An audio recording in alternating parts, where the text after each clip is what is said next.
Assalamualaikum warahmatullahi wabarakatuh. Alhamdulillah sahabat-sahabatku semuanya, dimanapun Anda berada yang mengikuti dari kajian tentang tauhid i'tiqad kepada Allah Subhanahu wa taala dan mengenal dari hukum-hukum Islam secara bertahap-tahap.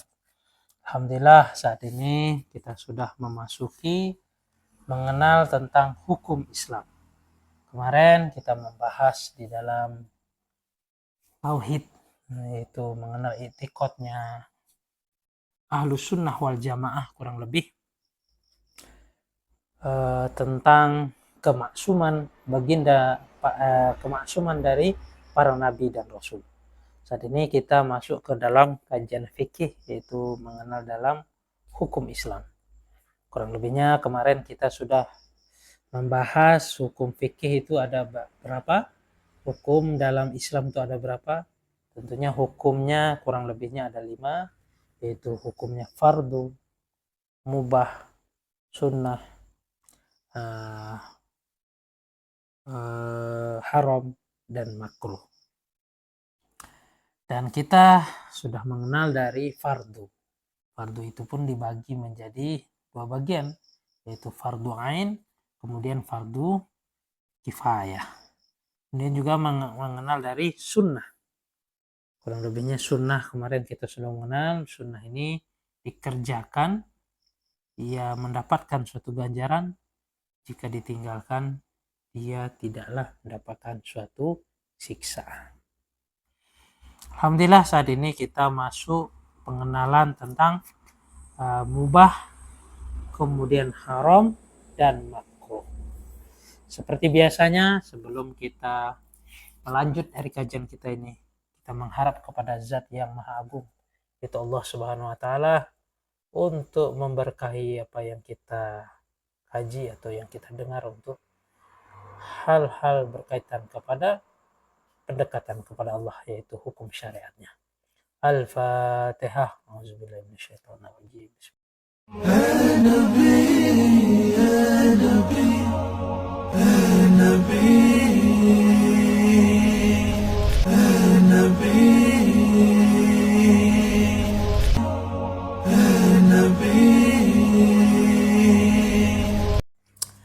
Alhamdulillah sahabat-sahabatku semuanya, kita akan masuk pembahasan tentang mubah. Apa al-mubahu, yaitu sebuah mubah yang disebut dengan mubah. Wa adapun mubah, alladzi ialah perkara, yajuzu yang boleh, li insanin bagi manusia, fi'luhu untuk mengerjakan alladzi, yaitu perkara tersebut, mengerjakan dari perkara tersebut. Wa tarkuhu, dan meninggalkan dari perkara, dari alladzi. Fala sawaba, maka tidak ada pahala, fihi, di dalam alladzi, yaitu di dalam perkara tersebut, wala iqoba, dan tidak ada siksaan juga dari perkara tersebut, berbuat dari perkara tersebut. Namanya mubah ini yaitu hal tersebut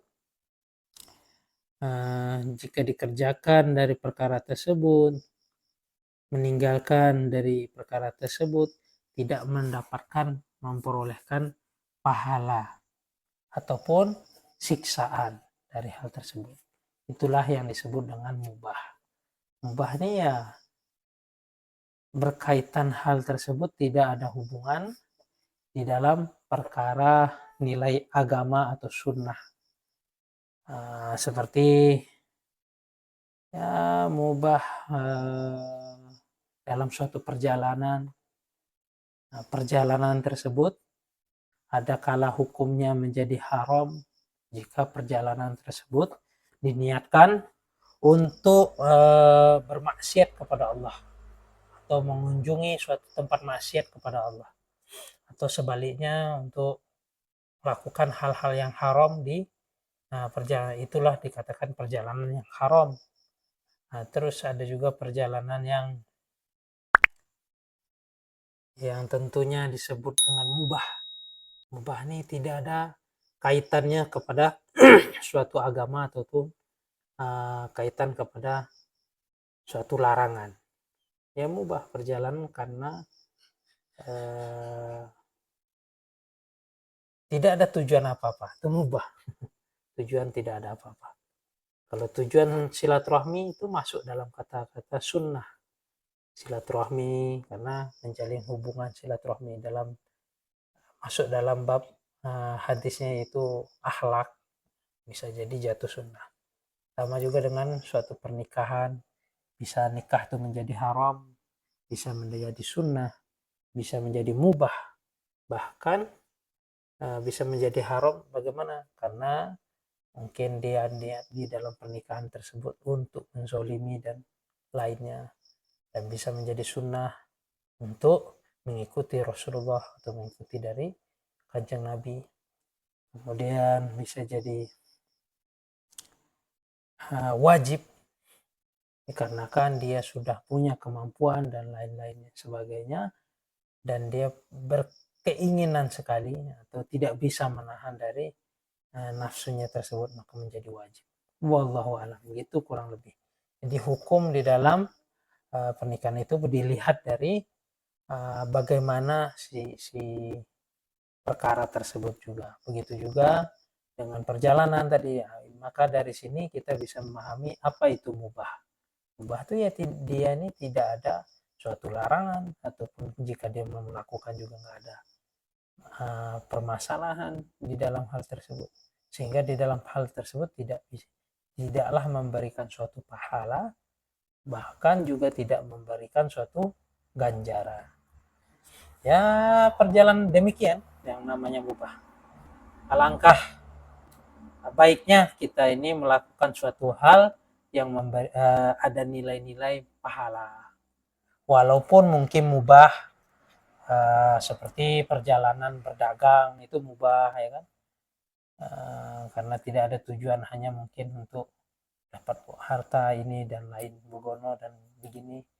Namun jika dia niatkan di dalam perjalanan ini untuk silaturahmi, berhubungan baik kepada saudara beriman, ataupun banyak yang bisa memberikan suatu nilai pahala ganjaran, ya tergantung dia meniatkan bagaimana. Mungkin mengunjungi rumah Allah yang berada di suatu tempat tersebut, ya silaturahmi ke saudara dan keluarga dan lain-lainnya, itu bisa menjadi nilai sunnahnya karena mengikuti dari Rasulullah SAW.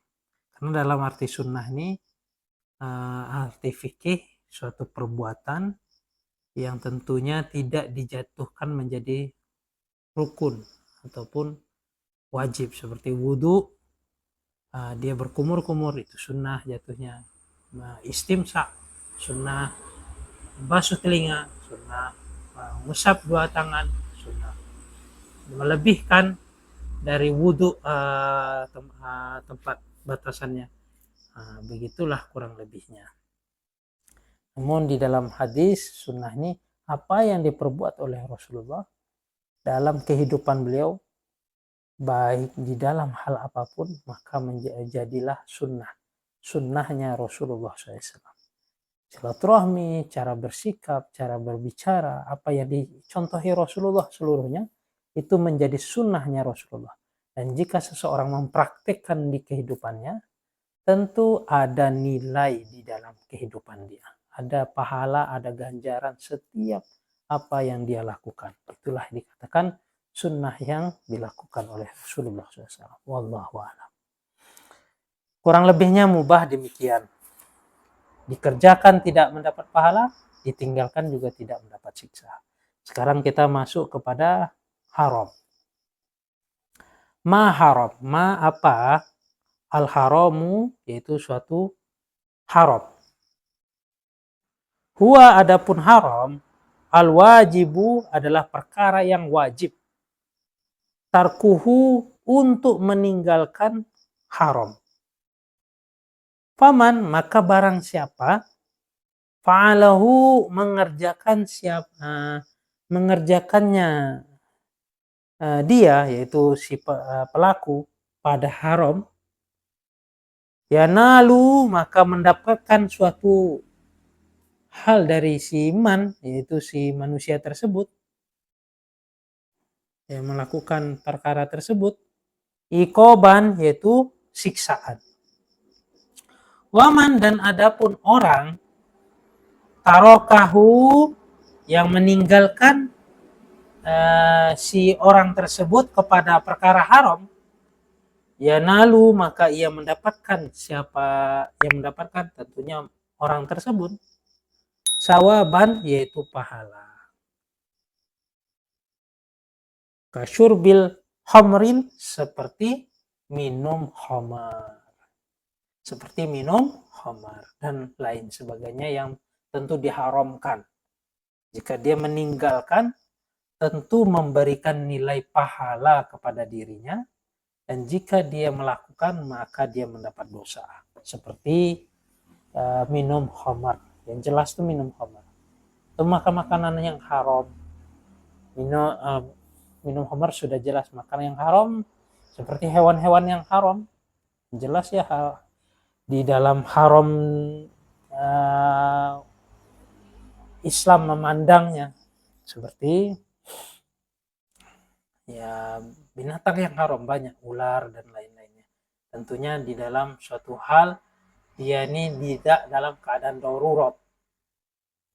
Darurat ini dalam usul fikih katakan darurat, misalnya dia dalam keadaan betul-betul tidak bisa lagi untuk bertahan hidup, sehingga dia harus melakukan hal demikian, yaitu memakan dari hal-hal yang diharamkan.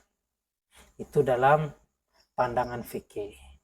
Namun jika dilihat dari sejarah keteladanan dari santri-santri Rasulullah, ia berusaha menghindar dari hal tersebut. Tentunya hal tersebut diusahakan untuk menghindarinya dengan banyak cara penghindarannya. Contoh makan rumput, daun-daun dan lainnya. Itu pun walaupun mungkin tidak memberikan suatu kekuatan yang di dalam diri tubuh kita, namun sudah sedikit banyak terhindar dari perkara yang diharamkan. Contoh ya memakan bangkai dan lainnya. Wallahu alam. Dan banyak lagi. Tentunya hukum yang lebih hukum dasarnya perkara haram ini jika dia kerjakan mendapat dosa, jika dia meninggalkan maka tentu dia mendapat ganjaran atau pahala, seperti minum khamar. Sekarang kita masuk kepada makruh. Apa al makruhu, yaitu suatu hal yang makruh, disebut dengan makruh. Huwa adapun makruh mustahabun, yaitu perkara yang disunnahkan. Tarkuhu untuk meninggalkan si makruh. Paman maka barang siapa tarkuhu yang dia meninggalkan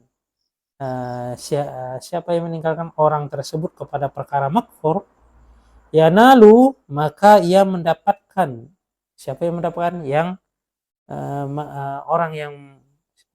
orang tersebut sawaban yaitu pahala. Waman dan adapun orang fa'alahu yang mengerjakan, siapa yang mengerjakan untuk orang tersebut atas perkara makruh, la yanalu maka tidaklah mendapatkan si orang tersebut ikoban pada siksa. Jadi makruh ini jika ia meninggalkan dari perkara makruh maka dia mendapat pahala. Jika dia tidak meninggalkannya atau mengerjakan dari perkara makruh tersebut, dia